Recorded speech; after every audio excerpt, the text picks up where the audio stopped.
Cool.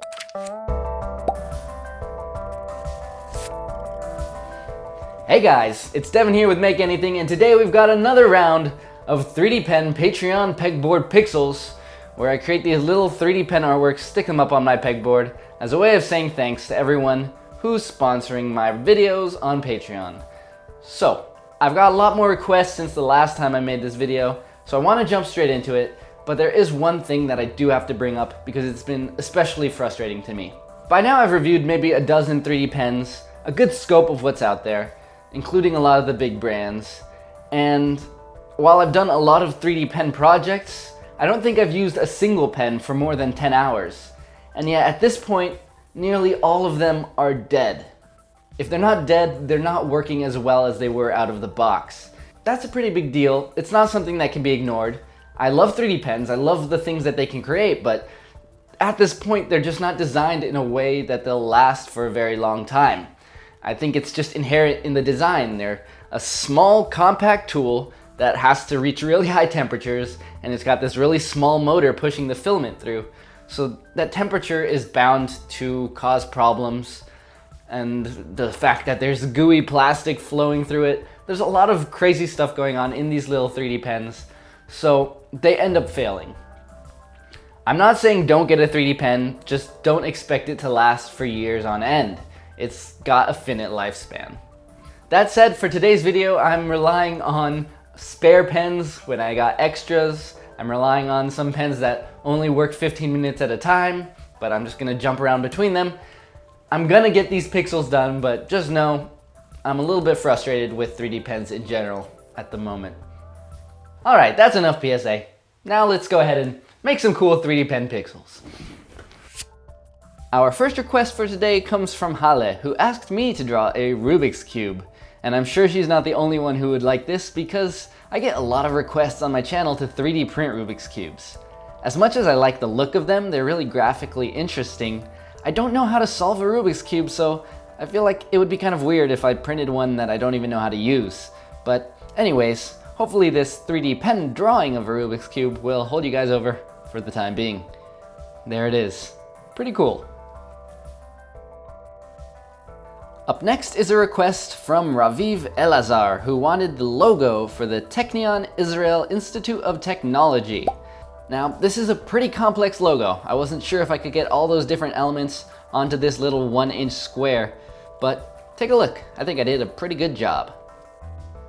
At this point, I decided to poke some holes into this box to hold onto my pixels.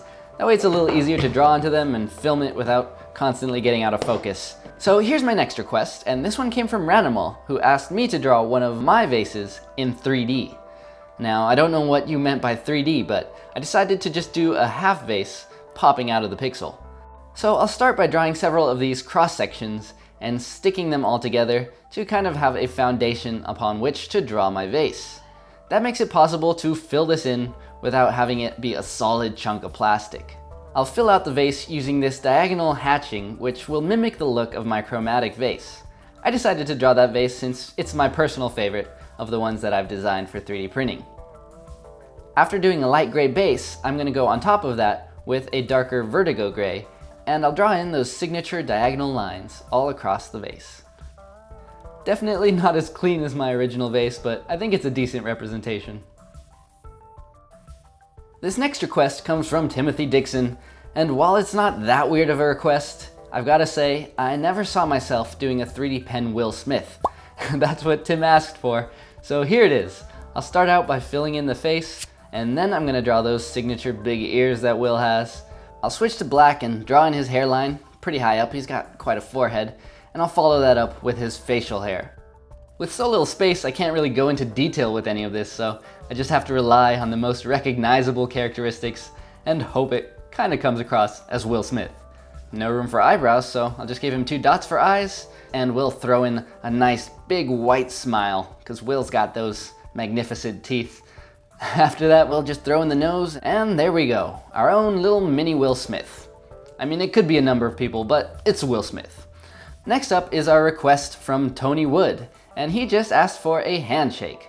So I'll start out by using that same brown that I've already got in the pen for the first hand, and to get some good contrast, I'll draw this second hand using this tan-colored wood filament. This wood filament really likes to expand, so I just let the filament leak out to get these little fingertips on the end. It also helps to use these little wire clippers to clean up any strings, and then I'll go ahead and draw their suits.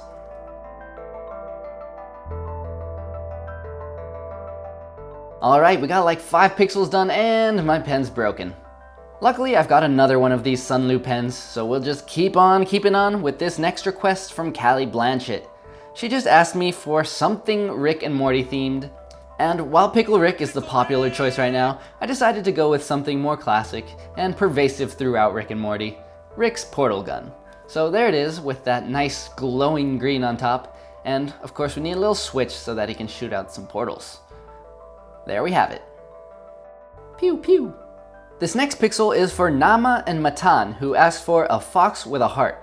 Now I only have room for so much, so I decided to just draw a fox head and give it a little heart nose. So I'll draw this white base on top of a blue background, and then I'll add in this nice bright orange. Then I'll switch to magenta just to make this little heart for a nose. We'll clean that up with the clippers again, and then we'll just give her 2 little dots for eyes. I kind of like how the eyes are sticking out, so when you move it, it kind of looks like the fox is looking around. This next one is going to have another solid color background because Bruno Robinson wanted me to have a shot at his logo. It was another tough one because it's totally symmetrical, but I think I did a pretty good job. But does it go this way or this way? Claire asked me to draw the Beaver Creek marching band stripes over a black and white gradient. Now, drawing a gradient with a 3D pen isn't that easy, but I do have this little trick where I'll load the black in and then I'll swap it out for white, but before the white actually starts coming out, I'll just start drawing. So the result is the gradient of the pen purging out that black and switching over to white. It turned out alright, and then the next hardest part was just finding all the different shades of yellow, orange, and red to fill in these 5 stripes. The result is this icon, and I think it looks pretty cool. I kinda like the retro vibe it's got going on. Next up, we've got some really big pixels. These next 2 are both for Emily Kirkman, who has been a huge supporter on Patreon and beyond. In fact, she owns so many of my 3D prints, she might have a collection that rivals my own. For the first pixel, Emily asked me to draw a pair of doubles over this dive flag. And doubles are the oxygen tanks that divers will use to breathe underwater. Emily is a diving enthusiast herself, and I'm pretty envious because it's definitely something that I'd like to do at some point. As you can see, I used these curved lines that follow the contours of the tanks to give it a bit of a 3D look despite the fact that it's a flat drawing. I switched to silver to draw in some of these additional fixtures, and I used some black for detail as well. So here it is, and I really love the way that the highlights look on these tanks. It really gives it a little bit of a 3D look. For her second pixel, Emily asked me to draw her Chevy Camaro.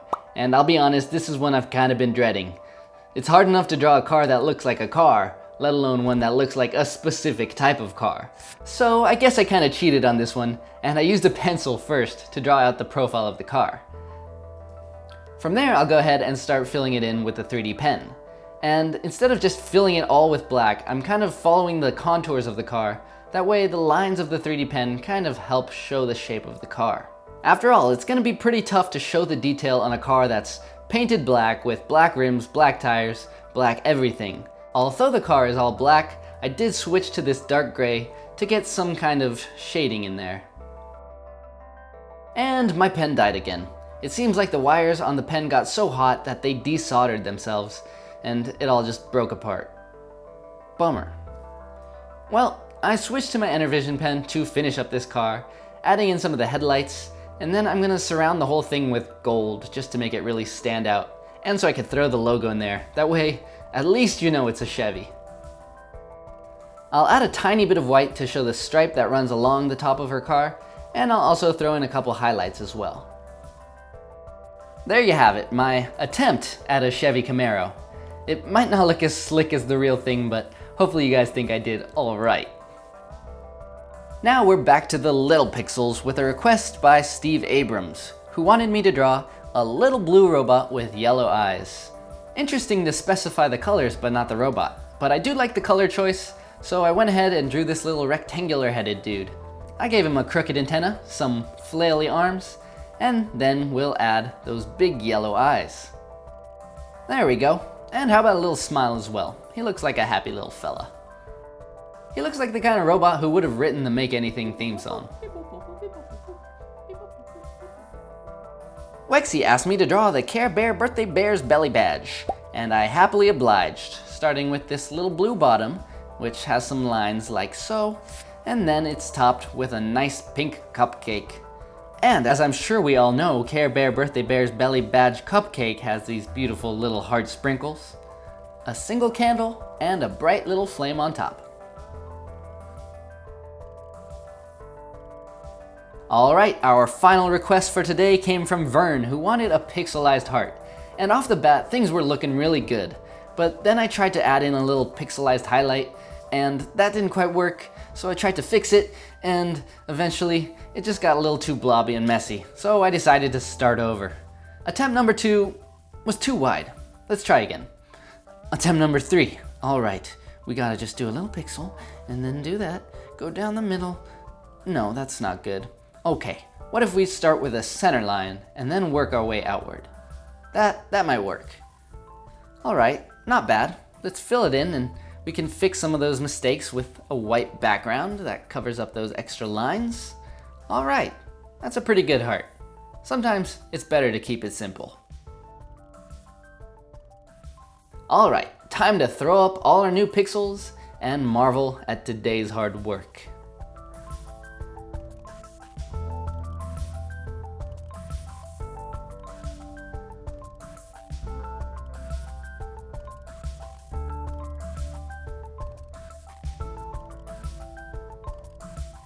Alright guys, there you have it, another big chunk of pixels on my pegboard. I think it's looking really good, and it's filling up faster than I expected, so thank you all for the support. I've already got other requests that are ready for the next video, but there's also some openings, so if you want to join, check out the link in the description where you can sign up, follow me on Patreon. Not only will you be able to make a pixel request, but you're helping support this channel, which hopefully means something to you, because it means so much to me. I love making videos for you guys, and I want to do it for as long as I can, so Patreon, hey, hoo, ha, pixels, pegboard, pixel, alright! Thanks, and until next time, I'm Devin, this is Make Anything. Don't forget to stay inspired.